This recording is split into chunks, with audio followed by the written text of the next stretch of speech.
Have you ever trusted someone without asking too many questions? Maybe a friend, maybe someone you thought would never hurt you. You tell yourself it's normal, that trust is a good thing. But what if that same trust is exactly what ruins you? What if the people you believe in the most are the ones who end up taking everything from you?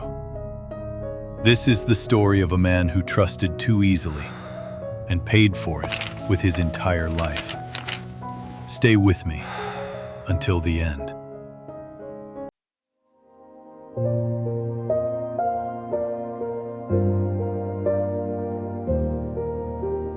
Daniel was the kind of person everyone liked. He said yes when people asked for help. He avoided conflict.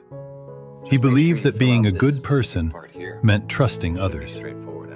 And for a while, life seemed to reward that. I know it's been tough. He had a stable job, a small apartment. Nothing flashy, but enough to feel secure.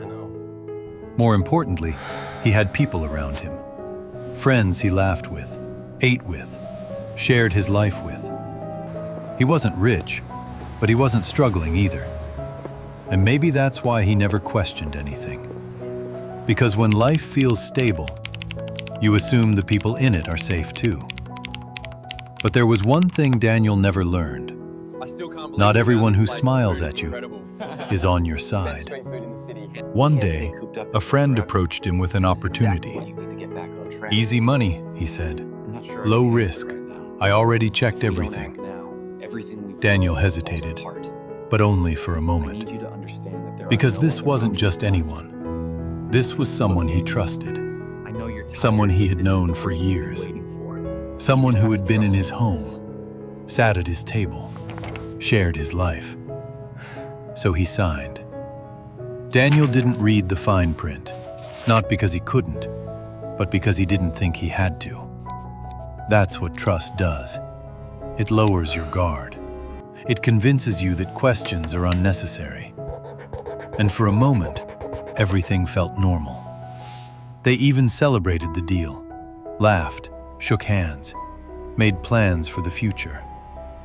But looking back, that was the last moment Daniel felt safe. Because what happened next didn't just go wrong, it trapped him. The deal didn't just fail, it left him with debt he couldn't pay. A legal trap he never saw coming. Within weeks, everything collapsed. The money vanished.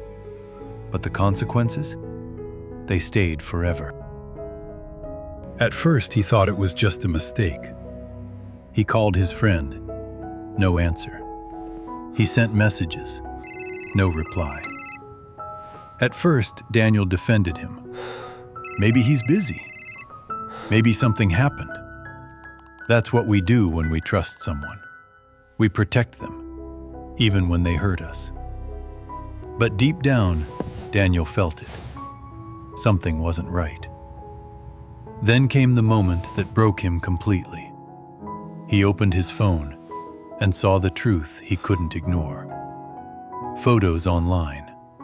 His friend on vacation. Smiling. Relaxed. Free. While Daniel was losing everything. He was living his best life, funded by Daniel's ruin. Daniel kept staring at the screen, refreshing, hoping he misunderstood. But he didn't. That's when it hit him. This wasn't an accident. It wasn't bad luck. It was planned. And Daniel was simply the easiest person to use. Things fell apart faster than he could fix them. Without savings, he couldn't pay rent. Without stability, he lost his job. But the worst part wasn't losing money. It was watching people disappear.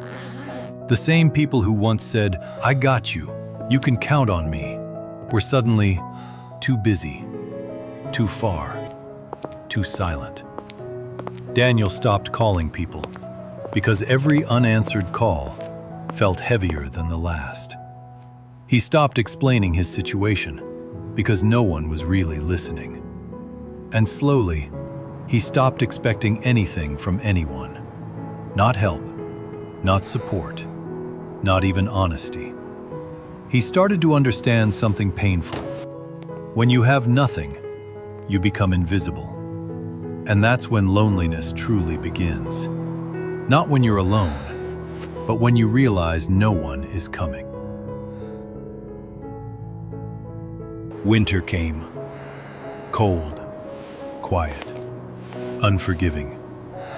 Daniel found himself sleeping behind a bus station, replaying everything in his head. The betrayal, the mistake, the regret. Over and over again. Every decision, every moment, every time he said yes when he should have said no. He was waiting for an apology that would never come, waiting for someone to save him. Until one freezing night, looking at his empty hands, a harsh truth hit him. No one is coming. He had two choices: freeze in his anger or accept it. At first, he resisted it. He didn't want to accept it. He stopped asking, "Why me?"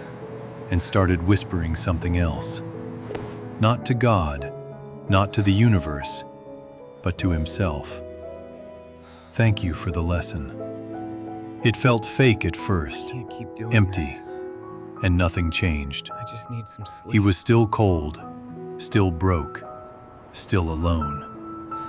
There were nights he almost gave up. Nights where the cold felt unbearable. Nights where the silence in his head felt louder than anything else. But something inside him shifted. Instead of waiting, he started doing small things. Looking for work, asking around, showing up even when it felt pointless. Most days, nothing happened. Please, sir, I haven't eaten Some in days he 2 got days. ignored, Do you have any but he work I kept could do? going. Because even the smallest anything. habit can become an anchor when everything else is gone.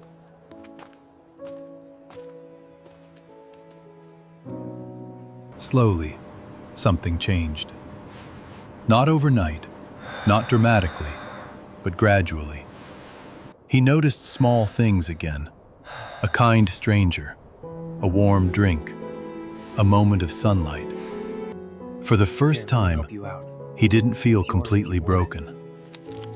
One afternoon, a man stopped in front of him. The position is yours. if "You're you looking want for it. work?" It won't be easy. It wasn't I'll support luck. you. It was the result of him showing up I won't let you down. again and again. It wasn't much, just small labor. The first day was hard. His hands shook, his body ached. But he didn't complain, because for the first time in a long time, he felt useful again. And that feeling was worth more than the money. Months later, Daniel had a place to stay, a job, a second chance. But the biggest change was inside him. He didn't lose his kindness. He just stopped being naive. He learned the hardest lesson of all. Forgiveness is free, but trust must be earned. Have you ever trusted someone and got hurt? If you have, type yes or just me below. Be honest. You don't need to explain your story. Sometimes, one word is enough.